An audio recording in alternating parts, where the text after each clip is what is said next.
Alrighty, I really don't want to make this video, but I guess I've got to get it out of the way. So, Gielinor Games Season 3, Episode 2. If you've not seen it, links at the top of the description. This video will contain spoilers to only this episode, maybe the previous if I've mentioned some stuff from it, but nothing to come in the further season.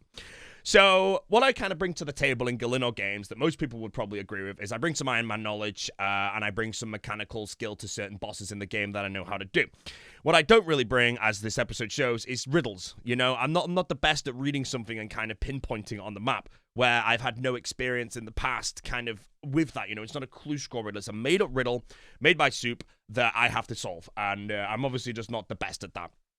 However, if we just jump into the first one here, the first riddle, I'm going to explain basically what my thought process was to each of these riddles, just so you can kind of understand where I was going from. Some of them are obviously terrible decision-making looking in hindsight, but others, they kind of made sense to me, but they're a bit, call it outlandish, I guess. I don't really know, so, hopefully Soup makes them a bit harder next time, maybe, so some of these could have been correct, but we'll see.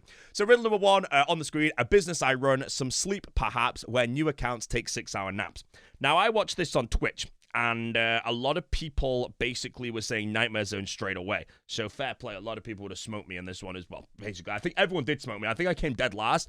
I timed out on this. I physically just didn't have a clue where it was, so I'm pretty sure Soup would have messaged me in Discord, or someone would have just said, time's up, I'm in Team 5. And then Team 5 actually announced, and I was with Foe and C Engineer, and I was quite happy with that. I think that was actually a decent team right there. However, my thought process to this one is as soon as I saw it, I didn't have a clue. You know, if I look at a riddle, I might immediately know it, which will come later on in the video.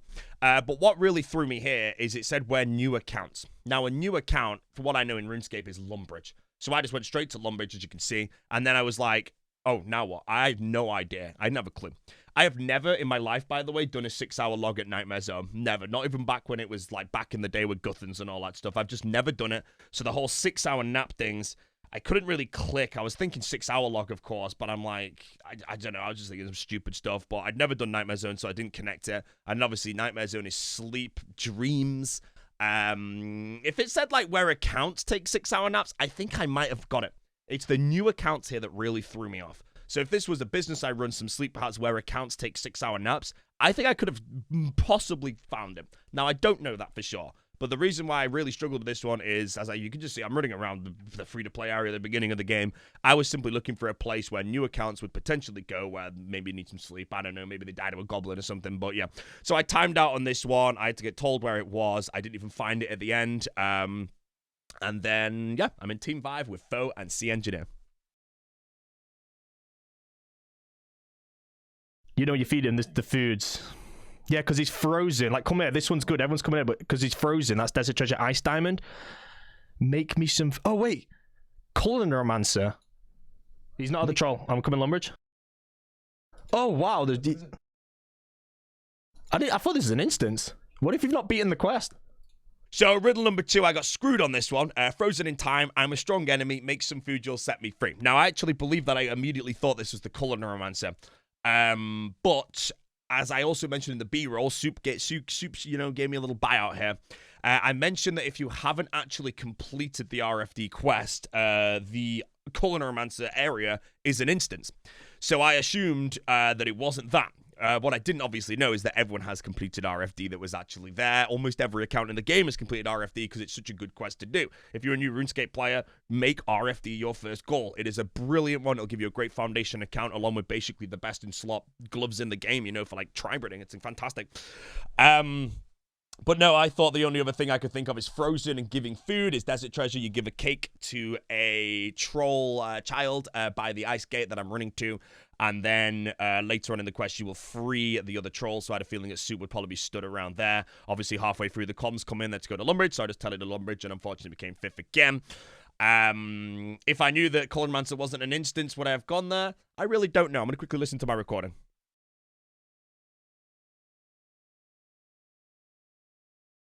Go to Lunar Isle. Baba Yaga, she's in a tree and she can read your mind and shit. Baba Yaga in a tree. So basically, I thought, in my defense, Baba Yaga was in a tree house. So I thought that I know she's a short NPC. I know that Lunar Island, they can read your mind like the Honoromancer can. I don't know anything about the Solitude thing. I just ignored that. But know a thing or two about trees. I thought she was in a treehouse. And when I turn up, she was in a massive chicken. So, unfortunately, just a really bad call from me here, kind of bringing the team down. I kind of just thought over. I've done the Grand Tree quest probably 50 plus times in this game. But unfortunately, and it makes sense because obviously Hazelmere, I think the NPC's called, is a gnome who are short. He reads your mind in, I don't think the Grand Tree quest, but I think it's in the Eyes of Glough quest, he might read your mind. Live in Solitude is in the middle of nowhere, and obviously you know stuff about Dagonnoth rocks and the Grand Tree. So unfortunately, again, in hindsight, it's a very, very good riddle from Super. It's very basically pushing you towards the right answer. I just thought Baba Yaga lived in a damn tree house, and instead she lives in a chicken.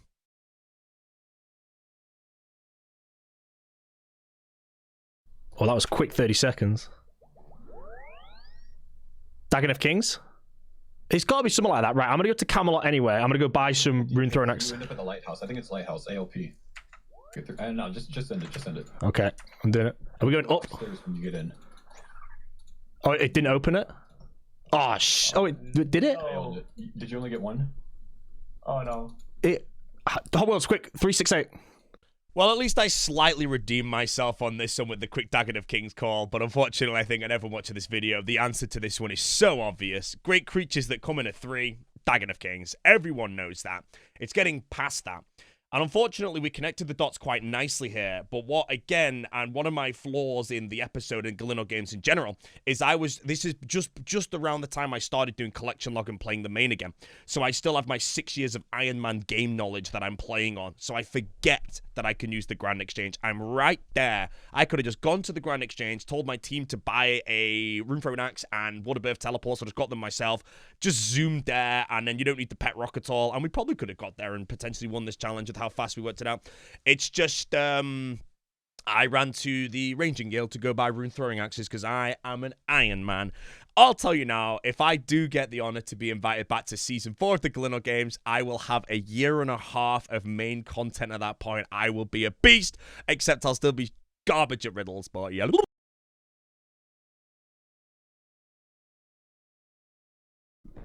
It's the place in go to Lumbridge. Yep. How do you get to the wildflower place in Fairy Tale Part 2? Oh god. Is it through Ernest the Chicken's portal? No, it's a fairy ring code. Do you know what it is? I don't know. We can't Google as well. Oh, I might have it saved on the side. Go to the fairy rings because you should have it from the quest. Simply put, this was just a faux hard carry. He just called it out immediately. We kind of messed up how to actually get there. But again, I think I read this clue and I didn't quite immediately know. I had an idea, but I think Fo just called it so quick and I just instantly agreed that, yeah, Fo carry on this one. And I think we still came in fairly bad position because I think most people got this one.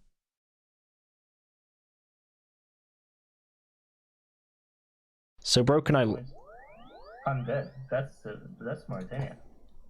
My owner still went ahead. Oh, get more 10 your legs for it's the crossbow, Settle's crossbow. Buy a salve graveyard teleport. Well, at least I redeemed myself a bit here at the very end, getting the crossbow Sea Engineer with the Mauritania, and then the owner still going ahead, pinpointing the crossbow for myself. The method we took is a salve graveyard teleport to the diary person, get the Mauritania legs 4, and then take that to Berg the Rot and run over. I think the best method to do here was the same, salve graveyard, but instead go to the fairy ring, and then take the fairy ring code to, I think, BIP off the top of my head. Yes, BIP, and then run south to the Haunted Mine, I think would have been quicker. I do think you need agility for that, but I think we came second or third on this one. I think we did okay. But that was basically Season 3, Episode 2. My performance was pitiful. I think I mentioned in my banning and all that I just wasn't performing well. I was tunnel visioning to things and thinking of just kind of like complicated results because I didn't expect some of them to be kind of so obvious, but at the end of the day, none of them were obvious to me. If I read it and it was obvious, I would have got them all. But instead, I got like one, which was Dagonnoth Kings, which is the only obvious one on there, to be honest, for me. Anyway, so yeah. Anyways, didn't get knocked out. I wasn't put into the banning. Again, I think my threat level in the series right now is around -5, so no one's worried about me. But I do get to see Episode 3, so I'll see you back in the Season 3, Episode 3 review. I don't know what the episode is yet, so I will wait for that and then make the review in or after it is done. So thanks for watching, and